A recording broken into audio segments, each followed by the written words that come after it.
My name is Gevaert, Gevaert. What is your birthday? Gustave, 16/7/1933. So you almost forgot your birthday. I tried. Right. You're still young. One of the young category of the Korean War veterans. Thank you. Tell me about, did you know anything about Korea before you left Korea? I saw a map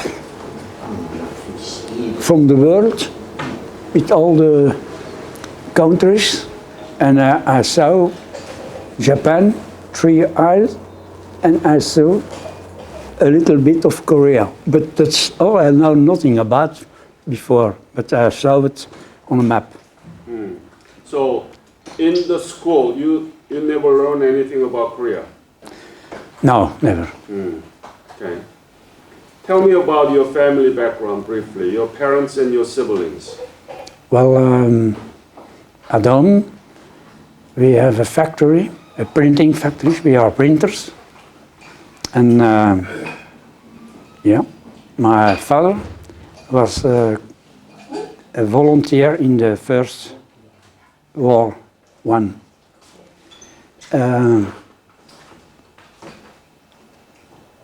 And he, after the war in 1918, he was going to France, and he was coming back and start a factory also.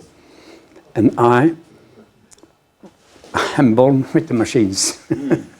I remember when I was young, when the big machines working on my bed, shuffled from one time to another.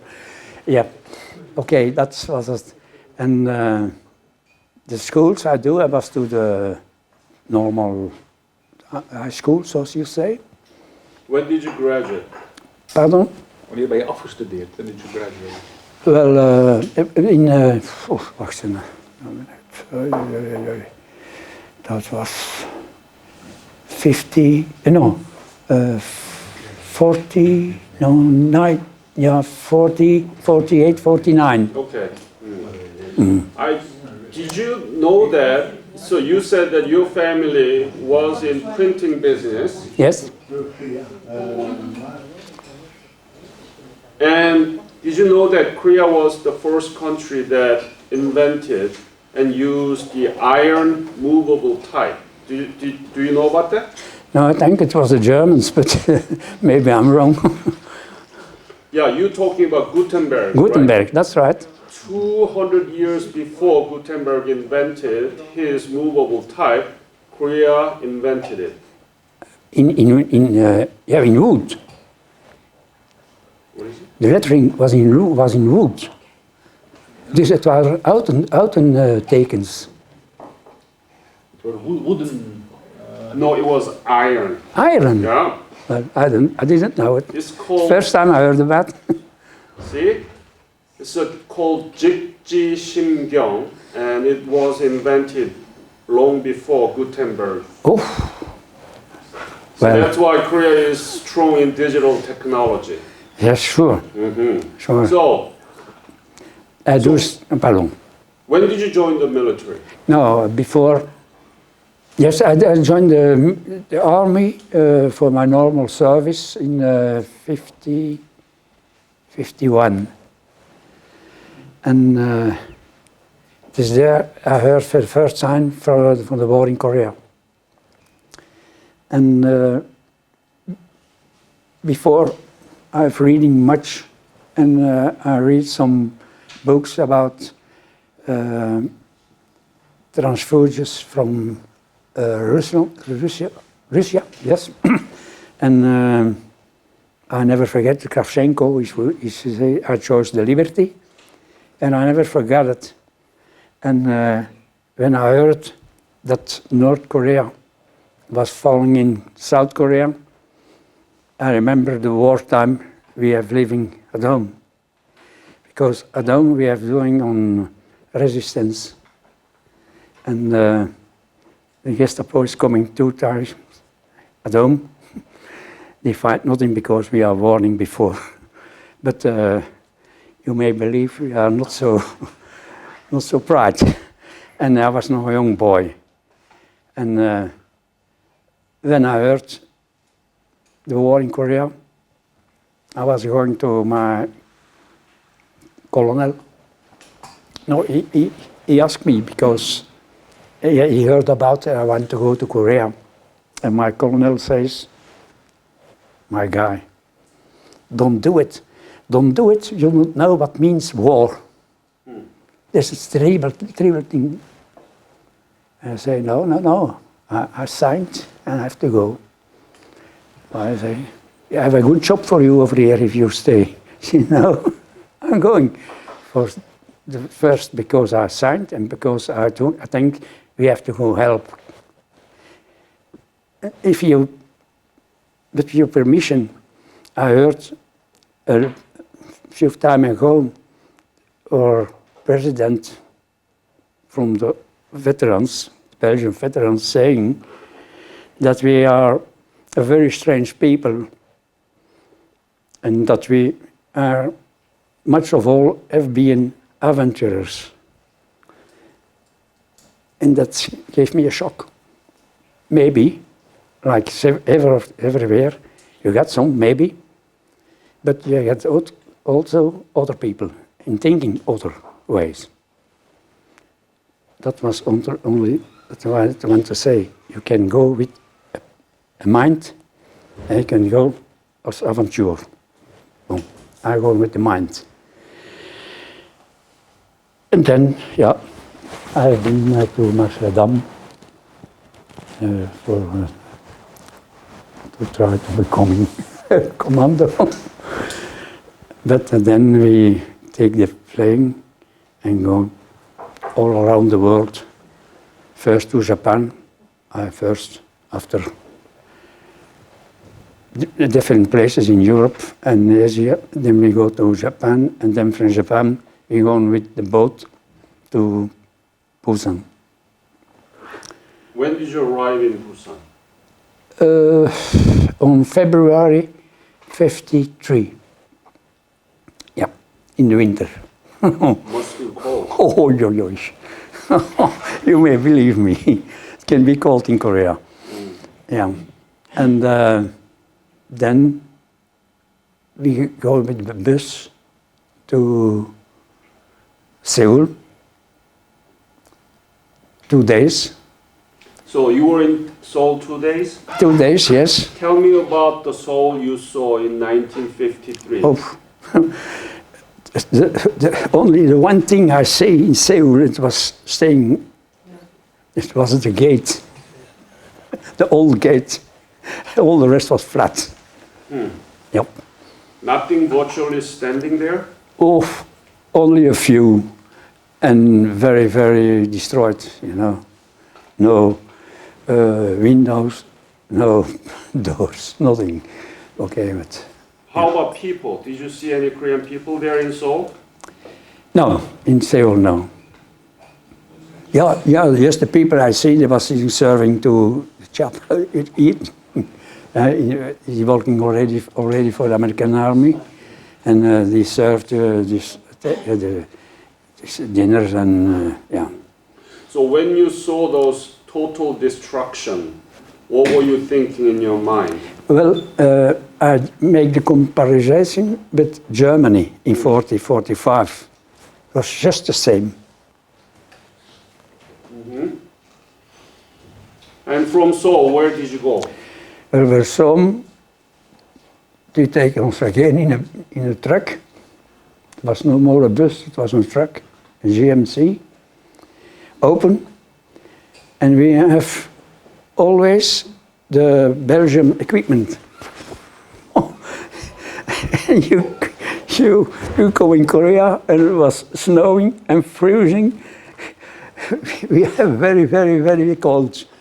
And then we go to, I know, after we know what it was the first echelon, that's just behind the front line. There we stay 1 day to take American equipment Where was it? Was it Cholwon or Geumhwa? Maybe it was with Cholwon. Cholwon? I think so, yes. And from there, we leave at night and going to the front line. And I remember, it was the first time I heard it. It was a, here we are. There was an attack, and the shells, they flew just behind my head over the trench. Oh, I say, what's that? In black night you see nothing, you don't know where you are, and the shells passing over. Oh, I was afraid. That was the first night on the front line. I was very afraid. 2 days, 3 days after, it was already, you know, it was. There was a welcoming fire for you. Yes, directly. And then? Well, and then, yeah, on duty in the trench, I was one of 2 things I remember. There was a place on the trench we can walk, but at one place there was a rock on the ground, and nobody take him away. Then when you're coming there, everyone can see you because you're going so. And I remember early in the morning, I saw the ground on the back is falling down. Just saw it in the afternoon on the same place again. Then I understood somebody was shooting at me. Next time I was come over there, I was in the woods because it was too dangerous. Yeah, and then the second time I remember it was a very, very difficult situation also. We on patrol. They asked our somebody want to go.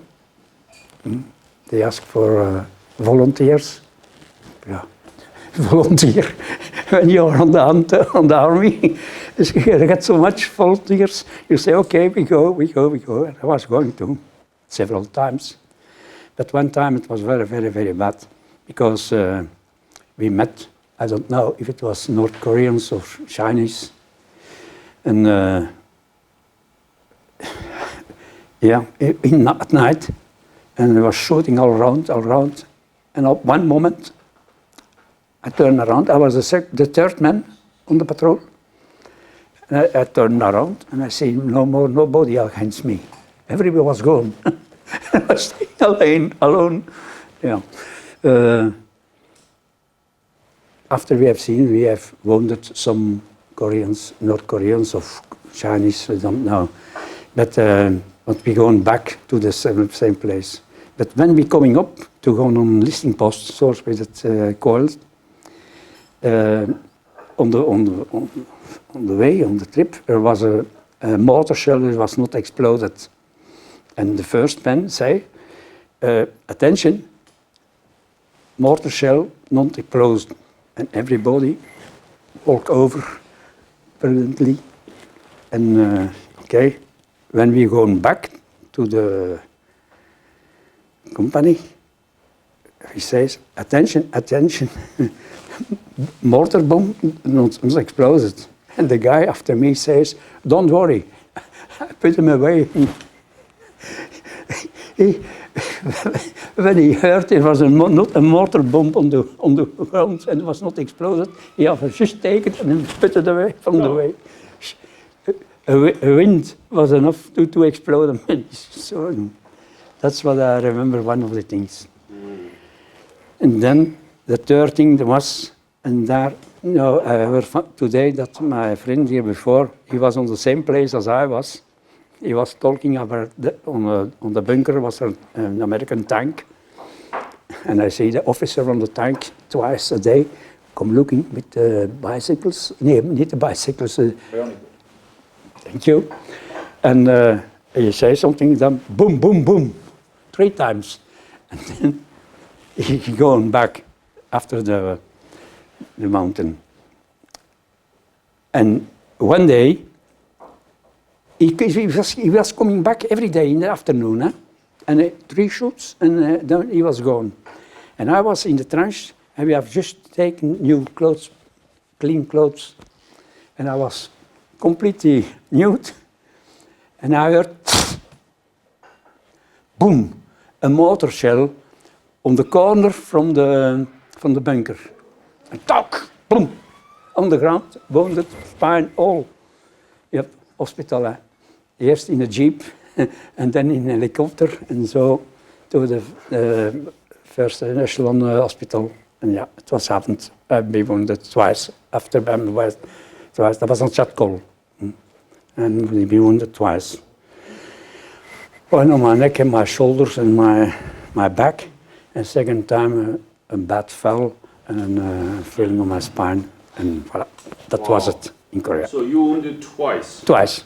And did you go to Japan or did you go to MASH unit? First MASH and then Japan after. Oh, for how long? Well, the first time, I think, well, 3 months. 3 months, yes. And then you came back? I come back on the front line again, and then it was also a war.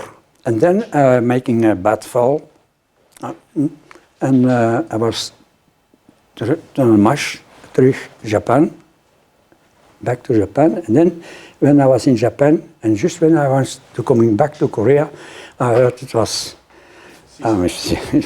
So you were wounded twice, and you didn't know much about the Korea, and you were there wounded twice. And what were you thinking? Did you think that why am I here? No. No? No. No, I know why I was over there. Because when I was coming, it was in my days, just like the Germans, the North Korea falling in the country, and the poor people, what you have to do, you have to go and help. That's the idea always been. After the war, what's another mind? You always say, certainly when you have been wounded, then you say, hela. Why? Why? Because we are, and I always stay angry, so old as I am. We are on the winning hand, and then you have armistice, and we have to go back. It's always staying by my mind. No, but that's politics. And yeah.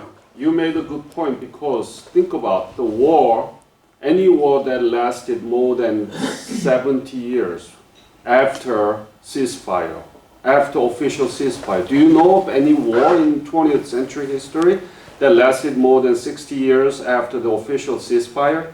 Well, first of all, if you've been in Korea on the war, you'll never forget it. It's always staying in your mind. Mm-hmm. Yes. And okay, after Korea, there have been wars. All the countries of all part of Europe have been in war, and I'm not so wondering. Was that the question? Well, do you know of any war that lasted more than 60 years? Het gaat erom, Gustave, dat ze zeggen van, ken je nog een andere oorlog behalve deze in Korea, waar dat de wapenstilstand wordt getekend, maar dat eigenlijk 60 jaar later, 70 jaar later bijna, de landen eigenlijk technisch gezien nog altijd geen vrede hebben gesloten? Ja, nee, ik ken er geen ander. Ja, wacht, nee, ik ken er geen ander, nee. I don't know another one.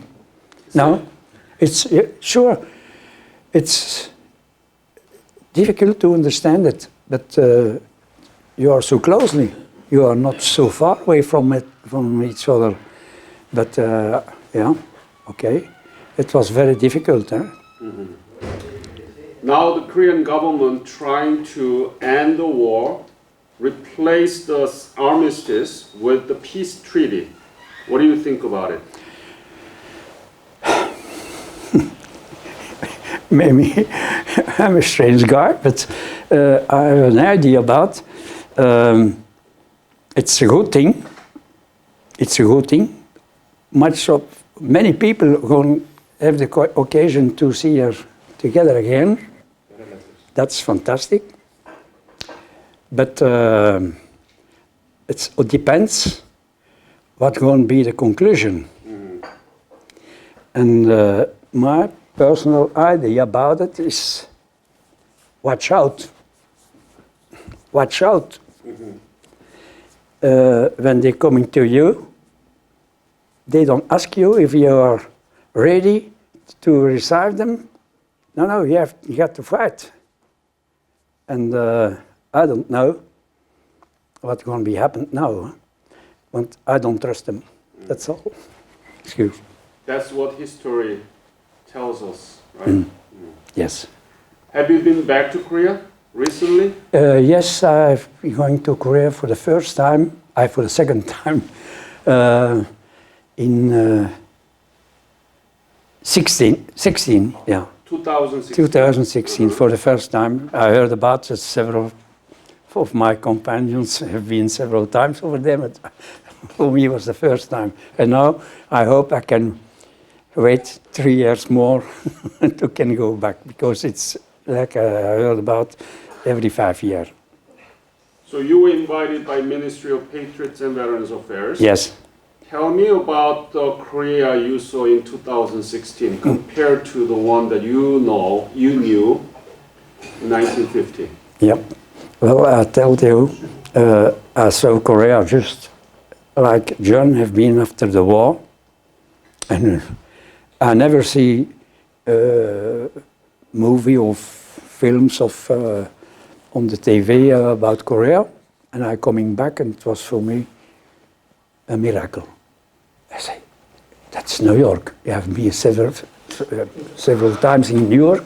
It's just the same. I say, what's happening here? Yeah, it's fantastic. Yep.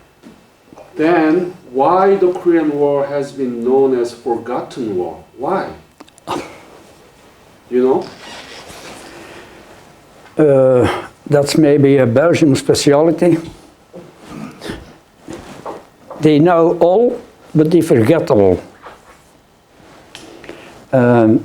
I remember when I was coming back from Korea, and I was always in my battle dress, and I had some troubles with people because I was, so as they say, a Korean. Yeah, I fixed it up, you know. I was a strong guy at that time, and I fixed it up. But that's right. They didn't understand what we have been doing over there. But that was already, like always, political minding. But the first time I heard Vive les Coréens, that was when King Philip had been on the first défilé, and we Koreans, we are the first from opening the défilé. And for the first time I heard people crying, Vive les Coréens. And that's make me happy, young. What do you think we have to do to change that reality? You know, in Belgium school, they don't teach about the Korean War. Oh, no. And people knows that war, remember that war as a forgotten war. How can we change that reality? Well, I have to go back to in 1945, when we are in school. The teacher teach on all the national songs from all the countries who have been with the Allies. Yeah. And they show us on the map also all the countries are fighting with the Americans, the French and Belgians and all kind of people against the Germans. They never talk about the Korean War. I think they never gonna do it, or there must be coming a change in the minds that they gonna talk about all what the Belgian army have doing from 1945 tot ever now.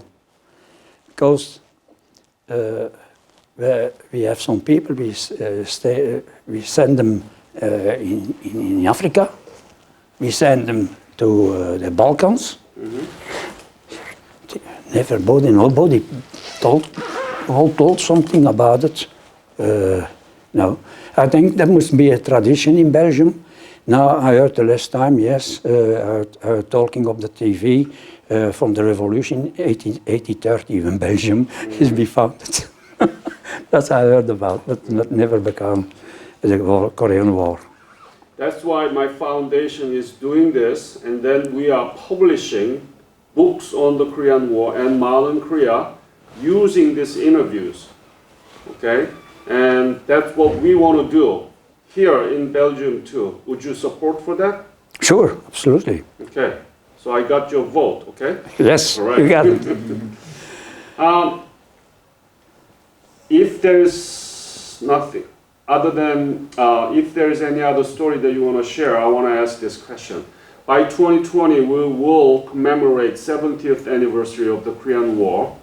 Do you have any message to the Korean people and Korea? Yes.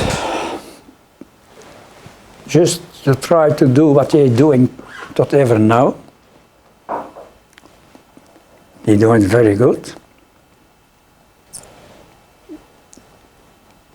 Believe in his government. I think they try to do it good too. But what I want to say to the people, that I wish they never gonna have a war of a complicated situation again. Because maybe the young people in Korea didn't know it, same as over here. But I met some older Koreans when I was over there, and they didn't forget it. And they always afraid it becoming. And this I say, hope, courage, and walking. And love each other. Thank you so much. On behalf of Korean Nation, I want to thank you for your honorable service. Thank you. And you went through these severe wounds, but still you like Korea. And Oh, sure. we are here because you fought for us. We are all other veterans from 22 countries. So thank you again. Thank you.